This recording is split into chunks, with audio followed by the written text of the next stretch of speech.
ఎన్నికలు వస్తాయి అనగా పెద్ద ఎత్తున మరి ముఖ్యమంత్రి కొడుకు యువరాజు వచ్చి ప్రారంభం చేశారు. 3 ఏళ్ళు అప్పటికే కలిసింది. ఆయన ప్రారంభం చేసి మళ్ళీ ఏడాదిన్నర అవుతుంది కాంగ్రెస్ వాళ్ళు. ఇవాళ గాంధీ పార్కు అదొక చారిత్రక పురుషుడు గాంధీ పేరు మీద ఎప్పుడో నిర్మిస్తున్నారు. ఇవాళ దాంట్లో టెంపరీ మార్కెట్ అని పెట్టారు. ఏం మీకు సోయి లేదా? మానుకోట సభ పెట్టుకోవాలంటే మన పోలీస్ సోదరులు వచ్చి ఇక్కడ ఆగమన్నారు. ఇవాళ మనం సభ పెట్టుకొని ఈ ప్రజలకు మన యొక్క నినాదం వినిపించుకోవడానికి ఏళ్ల తరబడేది పబ్లిక్ పార్క్ గా ఉన్నది. ఈ మాన్కోట్లో ఎక్కడ సభ పెట్టుకోవాలి? పెట్టుకుంటే రోడ్ల మీద లేదా పోలీస్ స్టేషన్ మీదట. మరి ఒక ప్రత్యేకమైన ప్రాంతం లేదు, ఇది పట్టుండదు. మనం కలెక్టర్కి చెప్పినాం, దరఖాస్తులు ఇచ్చాం, ఎన్ని చేసినా దాన్ని పట్టించుకోరు. అందుకే మనం డిమాండ్ చేస్తున్నాం, తక్షణమే ఒక సమస్య ఉండొచ్చు, గాంధీ పార్కును ఖాళీ చేసి పార్కుగా పునరుద్ధరించాలి.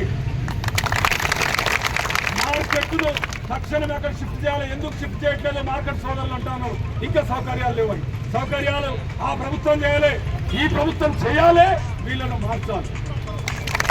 ఇంకా అంటున్నారు ఇవాళ దాని పక్కన ఓసీ క్లబ్ ఉంది. ఈ ఓసీ క్లబ్ సిపిఎం కమ్యూనిస్టులు ఈ గ్రామ పంచాయతీ ఉన్ననాడు, సర్పంచ్ ఉన్ననాడు ఒక తీర్మానం చేసినాం, అయ్యా ఇది ప్రజా ప్రయోజనాలకు వాడండి. ఇది పేకాట ఆడుకుంటోళ్లకు, తాగుబోతులకు నిలయంగా మారింది ఈ ఓసీ క్లబ్. కోట్ల ఆస్తి, దీన్ని మీరు ప్రజా ఉపయోగంగా మార్చండి. మరి మేము ఇవ్వాలంటున్నాం, ఆనాటి నుంచి డిమాండ్ చేసినాం, రకరకాల డిమాండ్ చేసినాం, అవన్నీ తీర్మానాలు చేసినాం. ఇప్పుడు అంటున్నాం స్ట్రీట్ వెండర్లు గుట్టలు నెత్తిన పెట్టుకొని కూరగాయలు వాళ్ళందరినీ మార్కెట్ పక్కన ఇవ్వండి. ఈ మార్కెట్ కూడా పార్కింగ్ అవసరం ఉంది వచ్చి కొనుక్కపోవడానికి. దాన్ని అట్లా ఉంచకండి, దాన్ని తక్షణమే మీరు, ఎందుకంటే చాలా చూసినాం గ్రామకంఠం జాగలు, కోర్టు లైన్ అంతా చూస్తే రామ మందిరం, శ్రీనివాస్ టాకీస్ ఇదంతా కూడా గ్రామకంఠం గవర్నమెంట్ జాగా. మరి ఇలా ప్రైవేటు రిజిస్ట్రేషన్లు వచ్చినాయి, రేపు 4 రోజులు అయితే అది కూడా పోతుంది. అందుకే మీరు తక్షణమే దాన్ని మరి స్ట్రీట్ వెండర్ జోన్ 1గా నిర్మించాం. అదేవిధంగా తొర్రూరు బస్టాండ్, ఇక్కడే తొర్రూరు బస్టాండ్ ఇక్కడి కార్పొరేట్ జాగాని గ్రామ పంచాయతీ మేజర్ పంచాయతీగా ఉన్ననాడు ఈ జాగా పంచాయతీ జాగా.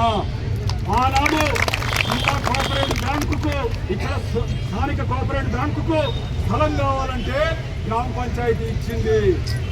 ఇవాళ మేము డిమాండ్ చేస్తున్నాం, ఇవాళ జిల్లా అయింది, ఊరు మధ్యలో జాగా కావాలి. అది బస్ స్టాండ్ పెడతావా, లేకుంటే కూరగాయల మార్కెట్లు స్ట్రీట్ వెండర్ జోన్ పెడతావా? తక్షణమే దాన్ని అధికారికంగా ఈ ఎమ్మెల్యే, ఈ ప్రభుత్వం, ఇవాళ మీరు మున్సిపాలిటీ చొరవ తీసుకొని ప్రభుత్వం ఎక్స్చేంజ్ చేసుకోవచ్చు. ನೀವು ఇచ్చిన జాగా మాకు ఇవ్వండి అని తీర్మానం చేసుకోవచ్చు.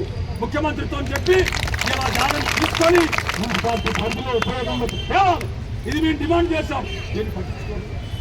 అందుకోసం ఇటువంటి ముఖ్యమైన సమస్యలు, అదేవిధంగా ఈ మాన్కోటకు ఔటర్ రింగ్ రోడ్